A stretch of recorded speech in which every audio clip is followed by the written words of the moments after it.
Women-led businesses generate 30 to 40% of Kazakhstan's GDP across key sectors. Building on that strength, a growing Turkic network is helping female manufacturers expand abroad, including through simplified access to Chinese buyers via the Horgoz Trade Hub. What's fueling the rise of Kazakhstan's female entrepreneurship? Welcome to East-West Connect. We're highlighting business and economic opportunities in Kazakhstan and the wider Central Asia region, connecting with Europe and beyond. As of early this year, Kazakhstan now has 2.2 million SMEs, nearly half owned by women, mostly in Almaty, Astana, and Shymkent. Women-led businesses mainly operate in services, retail, and education, with rising activity in agribusiness and creative industries. They offer everything from beauty and tailoring to children's centers, online learning, and creator-made products. To walk us through how Kazakhstan aims to grow the number of women-led enterprises, we're joined by Leyla Kulyanova, chairwoman of the Women's Entrepreneurship Committee at the Atamiken National Chamber of Entrepreneurship. Ms. Kulyanova, thanks for joining us. Здравствуйте. What support mechanisms have delivered the strongest results for women entrepreneurs, and what programs are being prepared to build on the progress? Одним из лучших инструментов, именно которые у нас есть, это, конечно же, программа ОМЭД, которая реализуется фондом по развитию предпринимательства ДАМУ. Это довольно-таки хорошее льготное кредитование, и за 2 года существования данной программы уже было аккредитовано более 17 тысяч женщин. В рамках комитетов по развитию женского предпринимательства в каждом городе нашей страны, в региональных палатах созданы межотраслевые советы, куда могут обращаться все женщины-предприниматели страны. То есть основная цель нашего комитета – это как раз-таки развитие женщин. What steps are being taken to include women from socially vulnerable groups into entrepreneurial activity? При Национальной палате предпринимателей есть тоже успешный проект в поддержку сельских женщин. Он называется «Одно село, один продукт». Там, допустим, очень вроде бы простой подход, но очень эффективный. Допустим, очень много женщин в селах, которые занимаются, там, допустим, шитьем или же сельским хозяйством своим домашним. Но у них не было возможности там, или навыков, или же знаний, чтобы открыть бизнес. И вот этот проект как раз-таки создан для того, чтобы помочь таким женщинам создать свой бренд, свою упаковку, выйти на внутренние рынки, показать себя. Этот проект уже несколько лет идет, и у него очень хорошие результаты. То есть мы видим, как уже такое очень большое сообщество этого проекта особ, и где они каждый раз встречаются на выставках, идет сопровождение, и эти женщины друг другу помогают, и уже есть им что выставлять. Вот какой-то такой классный продукт. Ms. Kulyanova, thank you for your insightful answers. Спасибо большое. One entrepreneur has managed to grow her company several times over, from a small to a mid-sized business. This is her story. Leyla Irsaliyeva runs a catering company serving B2B clients, corporate events, and households, from salads and pastries to full-course meals. What began as a 65-square-meter kitchen with 3 staff has grown fourfold to a 40-person team, with plans to expand to 240 square meters by year's end.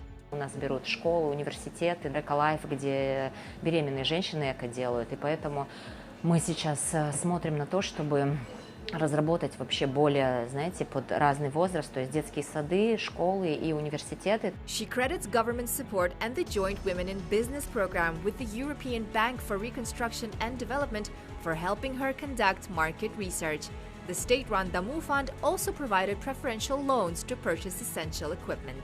Мы тоже выиграли грант, нас отобрали от БЦК банка совместно с EBRD. Сейчас мы заходим в новую программу, где стратегическое планирование на ближайшие 3 года. Относительно производства мы будем расписывать вместе с специалистами. Looking ahead, Leyla plans to close the production cycle by venturing into greenhouse farming, growing her own tomatoes, cucumbers, and leafy greens to meet the growing needs of her catering kitchen.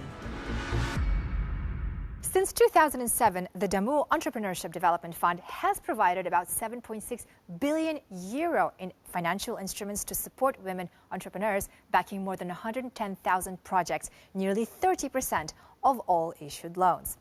The government is also working with EBRD to unlock the potential of women-led SMEs through technical assistance and commercial banks. Joining us to discuss the outcomes of this program is the EBRD's Head of SME Finance and Development in Emerging Markets, Simone C. Atanasovsky.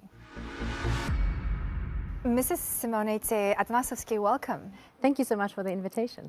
What economic impact could female entrepreneurship have in Kazakhstan and Central Asia, and what barriers still prevent women-led businesses from scaling? Global studies suggest that if women were to participate in economies on equal footing to men, the world would unlock up to $6 trillion in additional growth. And Central Asia and Kazakhstan is no exception to that. Two main barriers to this. First of all, women continue to face more obstacles when it comes to accessing financing.